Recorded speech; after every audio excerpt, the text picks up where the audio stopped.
Welcome to Berry Berry Life. Today we're going to be making our all-time favorite dumplings, Gyoza, also referred to as Potstickers. We're actually making these as part of the Lunar New Year celebration with our cousins, but you can enjoy these any time of the year. For the filling of these dumplings, we're going to need 4 Impossible Meatballs. These are plant-based protein and they're vegan. We're also going to need some green peas, some shiitake mushrooms, a carrot, some cabbage, grated ginger, garlic, a chili pepper, which is optional, sesame oil,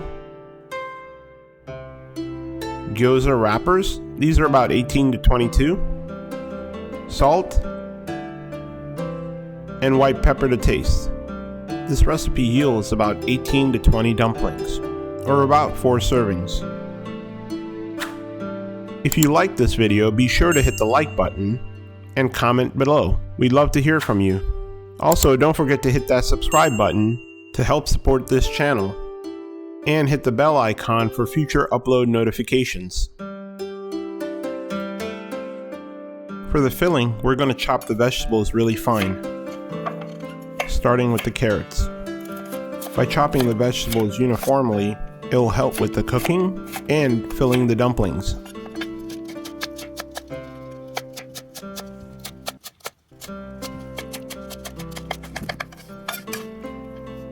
Next, we'll chop the cabbage equally finely. First, we'll julienne the cabbage, cutting long strips.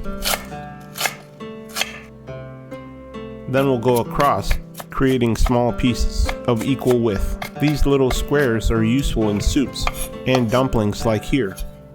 Next will be the shiitake mushrooms.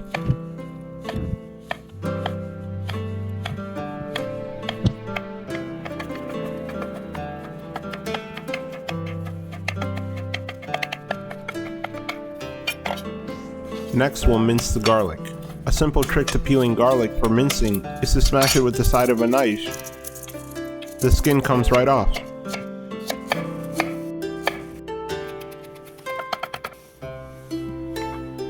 We'll also mince the chili. We only need about half. The filling doesn't need to be too spicy. For the plant-based protein, we're just going to crumble the Impossible Meatballs by hand into small granules to match the size of the vegetables.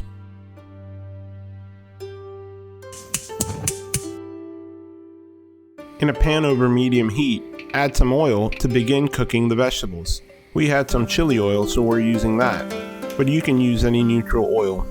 Now add the garlic, chili, and grated ginger, and saute for about a minute to infuse the oil with the chili, garlic, and ginger flavor.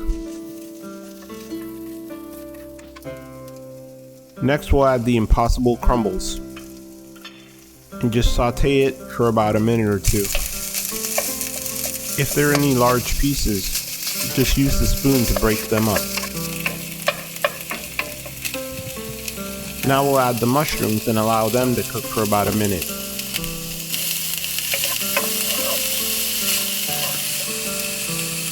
Then add the carrots and allow them to soften a little bit. After the carrots, we'll add the cabbage. We want all the vegetables just softened, not fully cooked. Now we'll add some salt, along with the white pepper. Finally, we'll add some green peas. We also decided to add some green onions because we had some extra. We'll go ahead and combine all the ingredients thoroughly. Now we'll add a 1/4 cup of water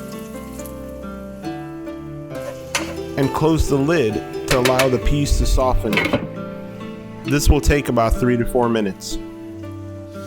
3 to 4 minutes later, the peas have softened nicely and our filling is done. Now we'll transfer it to a bowl and allow it to cool. While the filling mixture is cooling, we'll put together a simple dipping sauce.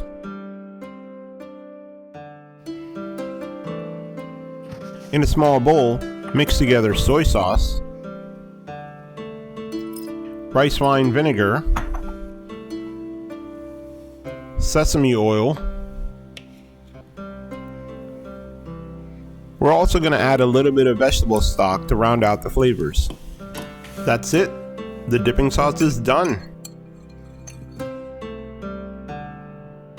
Now that the filling has cooled, we can go ahead and assemble the gyoza. Carefully take a wonton wrapper in hand, then add about a tablespoon of filling in the center. Now dip your finger in water and lightly coat the edge. You don't need a lot of water, just enough to seal the two sides. Now go ahead and fold the gyoza wrapper in the middle, forming a U shape in a half circle. Now you can hold the dumpling with one hand and crimp with the other. First, start by crimping one end. Then using a thumb and an index finger, begin forming the pleats on one side of the wrapper. This takes a little bit of practice, but once you get the hang of it, it's easier than it looks. Keep forming pleats until you reach the other end. Once you reach the other end, crimp it to seal the gyoza. As you're sealing it, make sure to get out as much air as possible. Once done, form it into a crescent moon shape. Alright, let's see it one more time for good practice.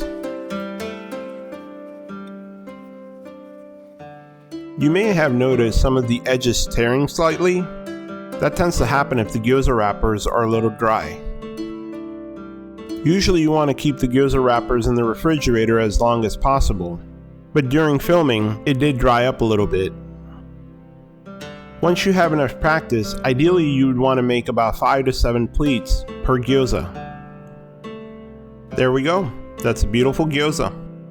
My wife and I, we have a gyoza making competition every time. She usually ends up winning. Now we'll go ahead and make the rest.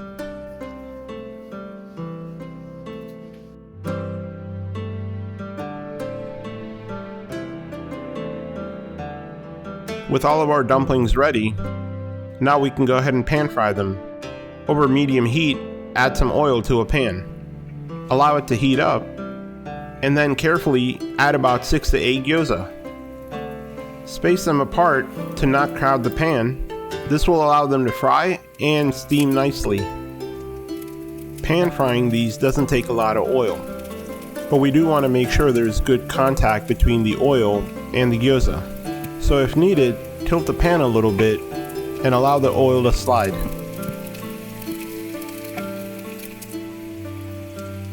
Also, if you notice any of the dumplings aren't completely sealed and there is a slight gap, just go ahead and crimp it shut.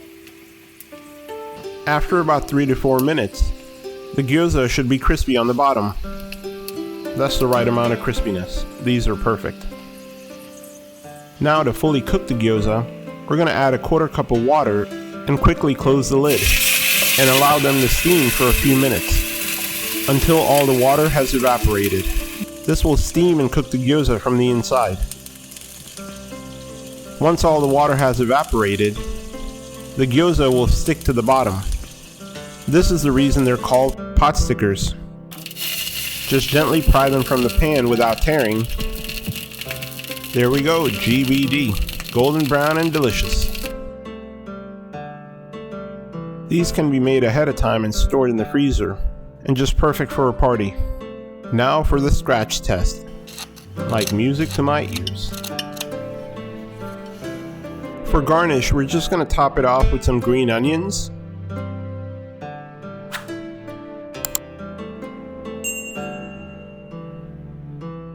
and sesame seeds,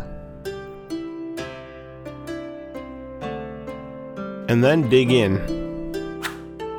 There you have it, gyoza, or potstickers, or dumplings. Call them what you will. They're delicious. Oh man, that is so good. It's like a little flavor bomb. Thank you for watching this video. Hope you enjoyed this recipe. Be sure to like and subscribe, and comment below. Also be sure to hit the bell icon to turn on notifications for future uploads. We'll be uploading recipes every week, so you don't want to miss out. If you try this recipe, please tag us on Instagram at berryberrylife. We'd love to hear from you. Enjoy and have a wonderful weekend.